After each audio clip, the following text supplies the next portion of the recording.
السلام عليكم ورحمة الله وبركاته. نحمده ونصلي على رسوله الكريم.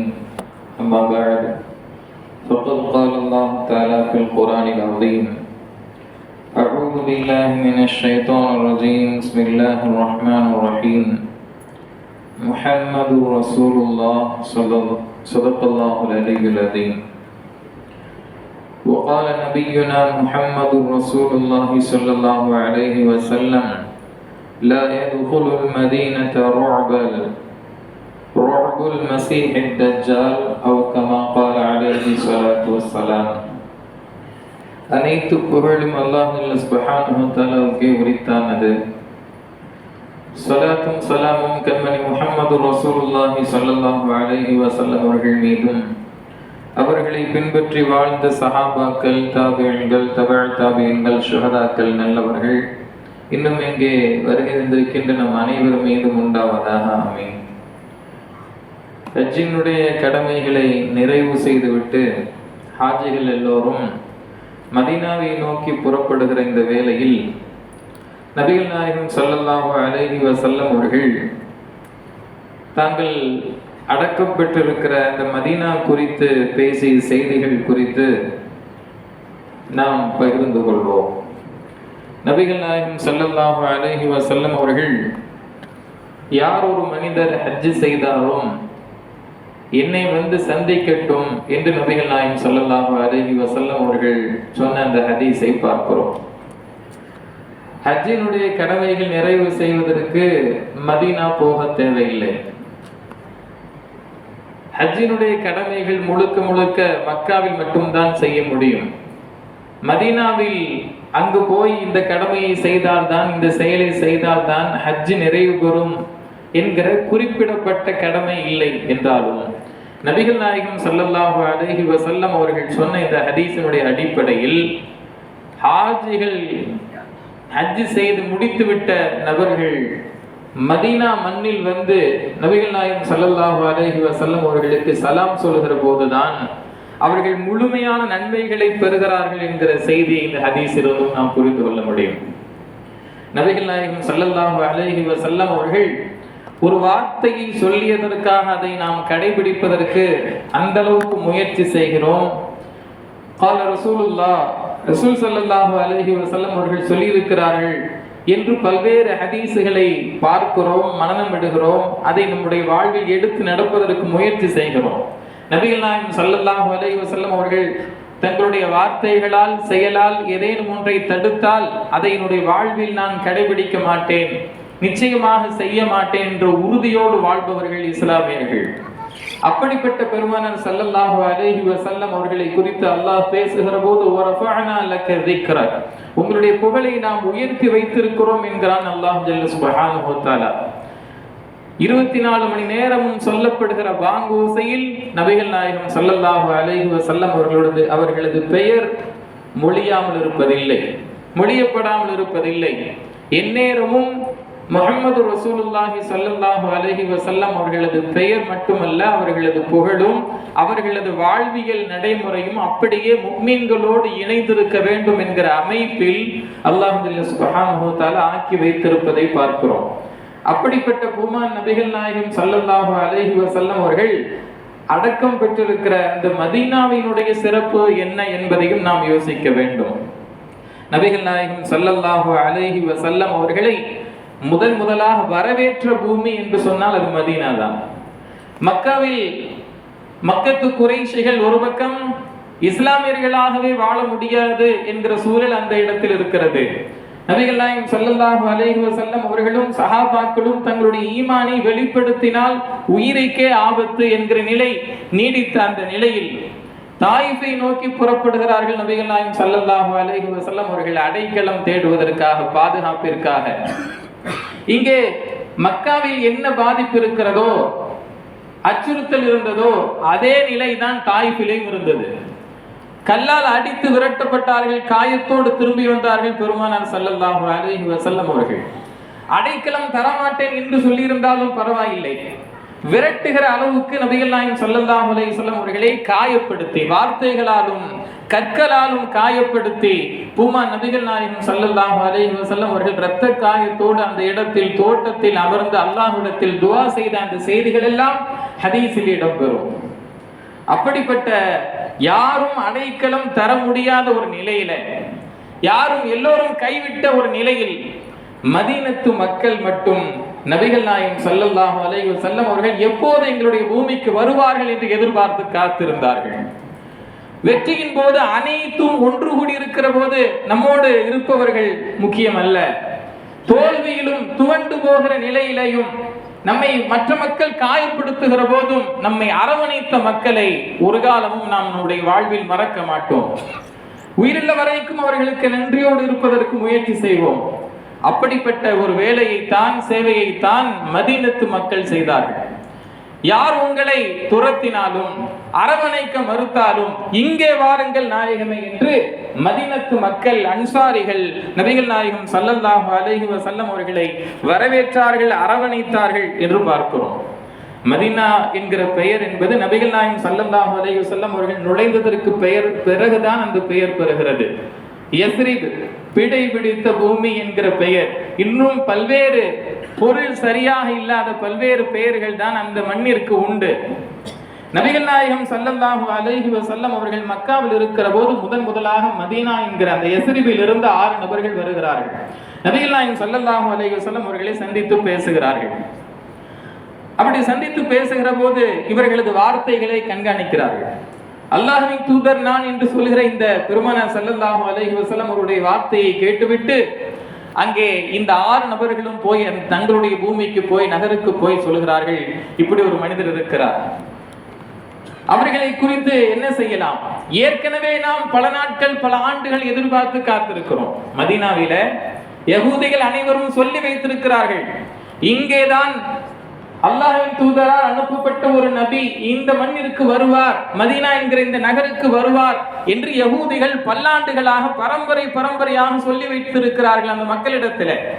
இங்கே இந்த 6 நபர்கள் நபிகள் நாயகம் ஸல்லல்லாஹு அலைஹி வஸல்லம் அவர்களோடு பேசிவிட்டு உரையாடிவிட்டு, நாம் எதிர்பார்த்த மனிதர் இப்போது இந்த மனிதராக இருக்கக்கூடாதா என்று தங்களுடைய மக்களிடத்தில் எடுத்து போய் சொல்கிறார்கள். அடுத்த வருடம் 12 நபர்கள் வருகிறார்கள்.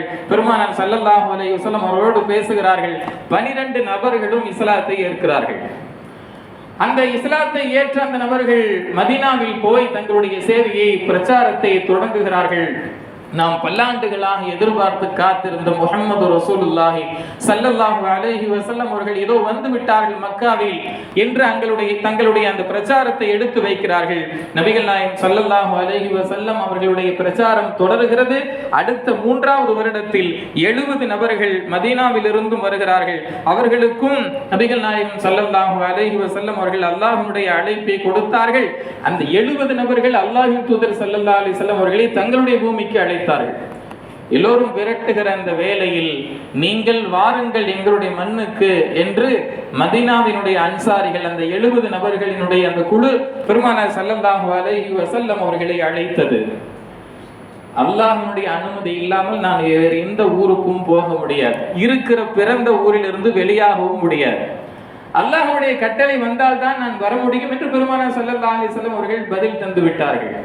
ஒரு நேரம் அல்லாஹ்வுடைய கட்டளை வருகிறது, நீங்கள் இந்த பூமியிலிருந்து ஹிஜ்ரத் செய்து போங்க, இந்த பூமியிலிருந்து நீங்கள் ஹிஜ்ரத் செய்து செல்லுங்கள் என்று அல்லாஹ்வுடைய கட்டளை வருகிற போது பிரிய மனமில்லாமல் பெருமானார் ஸல்லல்லாஹு அலைஹி வஸல்லம் அவர்கள் மக்காவில் இருந்தும் பிரிந்து போகிறார்கள், மதீனாவுக்கு போகிறார்கள்.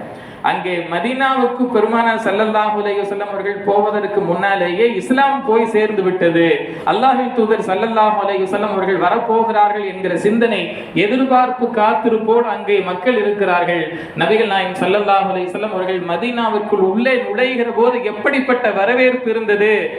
தொலஅல் பத்ரு அலைனா என்கிற பைத்துகள் எல்லாம் படிக்கப்பட்டு பெருமானார் ஸல்லல்லாஹு அலைஹி வஸல்லம் அவர்கள் வரவேற்கப்படுகிறார்கள். நாயகமே, உங்களுடைய வருகைக்காகத்தான் நாங்கள் பல்லாண்டுகள் காத்து கொண்டிருக்கிறோம், பரம்பரையாக காத்து கொண்டிருக்கிறோம்.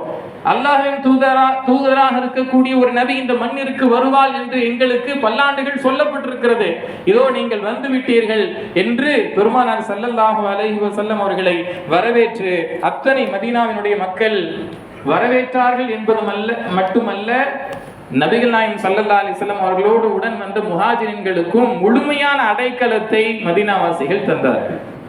நபிகள் நாயகம் ஸல்லல்லாஹு அலைஹி வஸல்லம் அவர்கள் என்ன சொன்னாலும் அதை அப்படியே கட்டுப்படக்கூடிய சிந்தனையை அன்சாரி சஹாபாக்கள் இந்த உலகத்தில் மிக பெரும் சேவையாக செய்திருக்கிறார்கள் என்று பார்க்கிறோம். மதீனா என்று சொன்னால் அன்றிலிருந்து இன்றைக்கு வரைக்கும் கூட பல நபர்களுக்கு அந்த மதீனாவினுடைய காற்றும் சரி மண்ணும் சரி உடலுக்கு ஒத்து வராது. மக்காவில் இருக்கிற போது கூட உடல் நலம் நன்றாக இருக்கும். மதீனாவுக்குள் வந்துவிட்டால் சின்ன சின்ன சிரமங்கள் இருக்கும். அங்கே நம்மை வழிகாட்டியாக அழைத்து செல்கிற நபர்கள் கூட இதை குறிப்பிடுவார்கள்.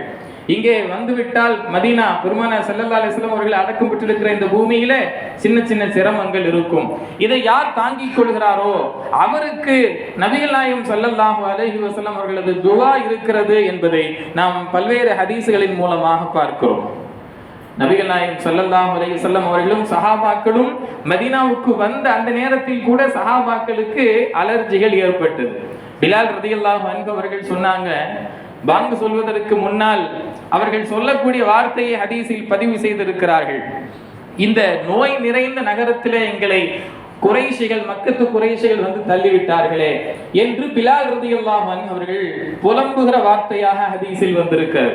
சஹாபாக்களுக்கு மத்தியில அப்படி ஒரு செய்தி பரவிருச்சு. என்னன்னா, இது நோய் நிறைந்த ஒரு பூமி, இந்த யஸ்ரிப் என்று சொல்லப்படுகிற இந்த மதீனாவில் மக்கள் வந்து தள்ளிவிட்டார்களே, எங்களை கொண்டு வந்து சேர்த்து விட்டார்களே என்கிற புலம்பல் அதிகமாகிற போதுதான் நபிகள் நாயகம் ஸல்லல்லாஹு அலைஹி வஸல்லம் அவர்கள் சொன்னார்கள், இந்த மண் என்பது அது நோய்க்கான மண் அல்ல, இது புனித பூமி என்று நபிகள் நாயகம் ஸல்லல்லாஹு அலைஹி வஸல்லம் அவர்கள் பிரகடனப்படுத்தினார்கள்.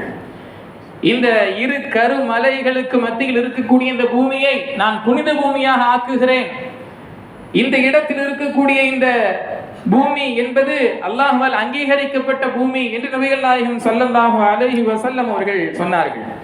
அது மட்டுமல்ல, உலகத்திலேயே சுவனத்தினுடைய இடம் இருக்கிறது என்று சொன்னால் அது மதீனாவில் என்றுதான் சொல்ல வேண்டும். நபிகள் நாயகம் ஸல்லல்லாஹு அலைஹி வஸல்லம் அவர்கள் சொன்னார்களே, மா பைன பைத்தி வ மிம்பரி ரௌதத்தும் மின் ரியாதில் ஜன்னah, என்னுடைய வீட்டிற்கும் இன்னும் என்னுடைய மிம்பருக்கும் மத்தியில் இருக்கக்கூடிய அந்த இடம் இருக்கிறதே அது சுவனத்தினுடைய ஒரு துண்டு. சுவனம் என்று சொன்னால் நபிகள் நாயகம் ஸல்லல்லாஹு அலைஹி வஸல்லம் அவருடைய வார்த்தைகளை எப்படி எடுத்துக்கொள்ள வேண்டும், இந்த ஹதீஸை நாம் கேட்கிற போது எப்படி எடுத்துக்கொள்ள வேண்டும் என்றால், சொர்க்கம் மாதிரி இருக்கு இந்த பூமி, நம்ம சொல்ற வார்த்தை மாதிரி இல்ல. நபிகள் நாயகம் ஸல்லல்லாஹு அலைஹி வஸல்லம் அவர்கள் சொல்வது உண்மையிலேயே சுவனத்தினுடைய ஒரு பூமி தான் இந்த மண். மக்கா சிறந்ததா மதீனா சிறந்ததா என்று அறிஞர்கள் பெருமக்கள் தங்களுக்கு மத்தியில பல்வேறு கருத்துக்களை பரிமாறிக்கொள்வார்கள். எந்த அறிஞர்களும் இப்படி சொல்லவில்லை. ரௌதத்தும் மின் ரியாதில் ஜன்னah என்று சொல்லப்படுகிற நபிகள் நாயகம் ஸல்லல்லாஹு அலைஹி வஸல்லம் அவர்கள் அடக்கம் பெற்றிருக்கிற அந்த பூமி இருக்கிறது உலகத்தில் எந்த பகுதியை விடவும் சிறந்தது. அது சுவனத்தினுடைய பூமியில் நபிகள் நாயகம் ஸல்லல்லாஹு அலைஹி வஸல்லம் அவர்கள் அடக்கம் செய்யப்பட்டிருக்கிறார்கள். அது உலகத்தினுடைய எல்லா பகுதிகளை விடவும் மிகவும் சிறந்தது என்று எல்லா அறிஞர் பெருமக்களும் ஒப்புக்கொள்கிற அளவுக்கு அந்த மண் என்பது சிறந்ததாக பார்க்கிறோம். நபிகள் நாயகம் ஸல்லல்லாஹு அலைஹி வஸல்லம் அவர்கள் தங்களுடைய மிம்பரை குறித்து பேசுகிற போது அலா ஹவுதி, அந்த மிம்பர் என்பது ஹவுதுல் கௌசர் என்கிற இடத்திலே சுவனத்தினுடைய இடத்திலே இருக்கிறது, அதனுடைய மிம்பரினுடைய கால்கள் என்று நபிகள் நாயகம் ஸல்லல்லாஹு அலைஹி வஸல்லம் அவர்கள் சொன்ன செய்தியை பார்க்கிறோம். அதனால்தான் அந்த மண்ணில் மரணிக்க வேண்டும் என்று சஹாபாக்கள் விரும்பினார்கள். அல்லாஹ்விடத்திலே துஆவே செய்தார்கள். உமர் ரலியல்லாஹு அன்ஹு அவர்கள் இப்படி துஆ செய்தார்கள், அல்லாஹும்ம ர்ஸுக்னி ஷஹாதத்தன் ஃபீ சபீலிக் வஜஅல் மௌதி ஃபீ பலதி ரசூலிக், ஷஹாதத் என்கிற மரணம் எனக்கு வேண்டும். உமர் ரலியல்லாஹு அன்ஹு அவர்கள் கேட்ட துஆ, நான் ஷஹீதாக வேண்டும், எதிரிகளால் கொல்லப்பட வேண்டும், ஷஹீத் என்கிற அந்தஸ்தோடு உன் முன்னால் வந்து நான் நிற்க வேண்டும் யா அல்லாஹ் என்று உமர் ரலியல்லாஹு அன்ஹு அவர்கள் துஆ செய்தார்கள். அது மட்டுமல்ல, அவர்களுடைய துஆ என்பது எப்படி கேட்டார்கள், வஜஅல் மௌதி ஃபீ பலதி ரசூலிக், இப்போது வாழ்ந்து கொண்டிருக்கிற இந்த மதீனாவில் எனக்கு மரணம் ஏற்பட வேண்டும்.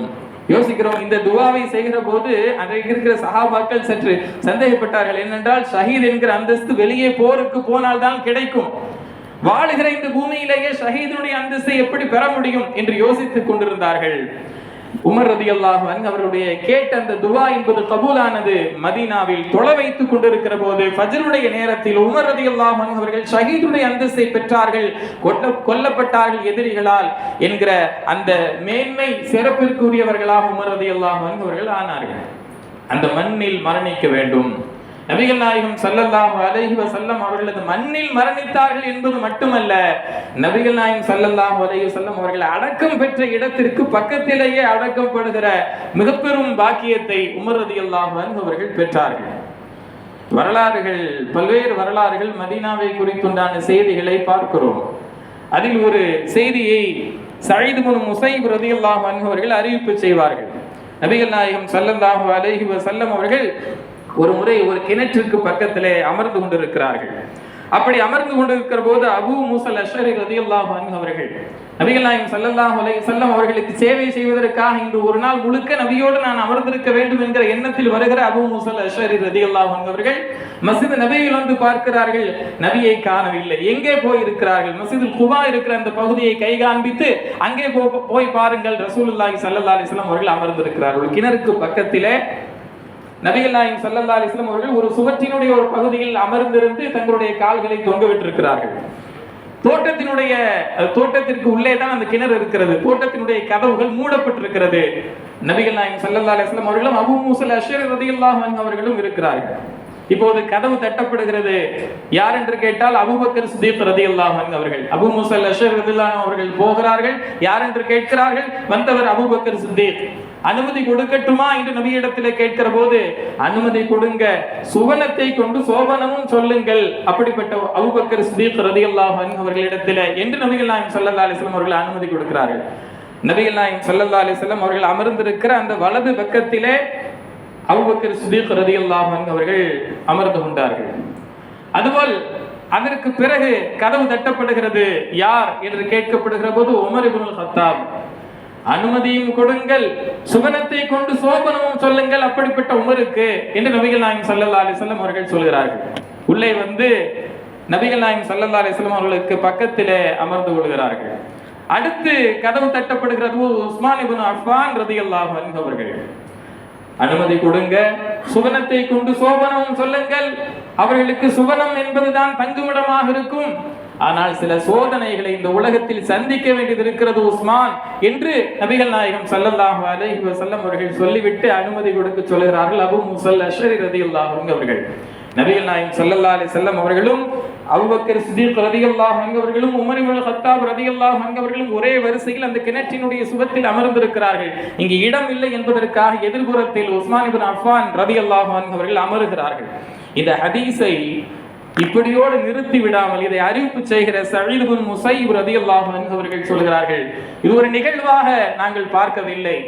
எப்படி அங்கே கிணற்றுக்கு பக்கத்தில் அமர்ந்திருந்தார்களோ அதுபோலத்தான் மதீனாவில் சஹாபாக்கள் நபிகள் நாயகம் ஸல்லல்லாஹு அலைஹி வஸல்லம் அவர்களோடு அடக்கமும் செய்யப்பட்டார்கள். நபிகள் நாயகம் ஸல்லல்லாஹு அலைஹி வஸல்லம் அவர்கள் அடங்கி இருக்கிற அந்த இடத்திற்கு பக்கத்திலே அபூபக்கர் சித்திக் ரலியல்லாஹு அன்ஹு அவர்கள் அடங்கி இருந்தார்கள். அதற்கு பக்கத்திலே உமர் இப்னுல் கத்தாப் ரலியல்லாஹு அன்ஹு அவர்கள் இடது பக்கத்திலே அடக்கம் செய்யப்பட்டிருக்கிறார்கள்.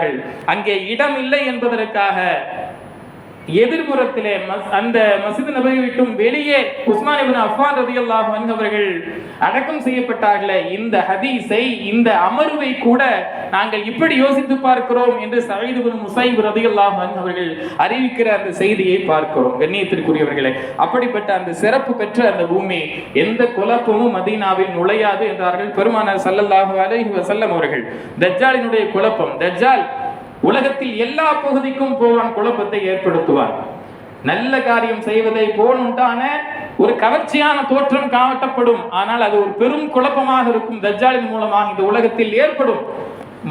உலகத்தின் எல்லா பகுதிக்கும் போகிற தஜ்ஜால் மக்காவிற்கும் மதீனாவுக்கும் மத்தியில் மட்டும் நுழையவே முடியாது என்று நபிகள் நாயகம் ஸல்லல்லாஹு அலைஹி வஸல்லம் அவர்கள் ஒரு பாதுகாப்பான பூமி, எல்லா ஃபித்னாக்களை விட்டும் நீங்கிய பாதுகாப்பு உள்ள பூமி என்று பெருமானார் ஸல்லல்லாஹு அலைஹி வஸல்லம் அவர்களால் சொல்லப்பட்ட பூமி.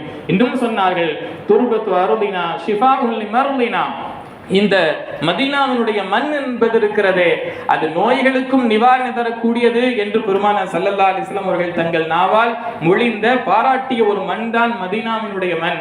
அப்படிப்பட்ட அந்த மதீனாவிற்குள் செல்லக்கூடிய, அங்கே அடக்கம் பெற்றிருக்கிற இந்த உலக முஸ்லிம்களினுடைய முன்மாதிரி பெருமானார் ஸல்லல்லாஹு அலைஹி வஸல்லம் அவர்களுக்கு சலாம் சொல்லக்கூடிய, அவர்களது பதில் சலாமையும் நம்முடைய காதால் செவிமடுக்கக்கூடிய பாக்கியத்தையும் அல்லாஹ் ஜல்ல சுப்ஹானஹு வ தஆலா நம் அனைவருக்கும் தந்தருள் புரிவானாக. வாஹிரு தஅவானா அல்ஹம்துலில்லாஹி ரப்பில் ஆலமீன். அஸ்ஸலாமு அலைக்கும் வ ரஹ்மத்துல்லாஹி வ பரகாத்துஹு.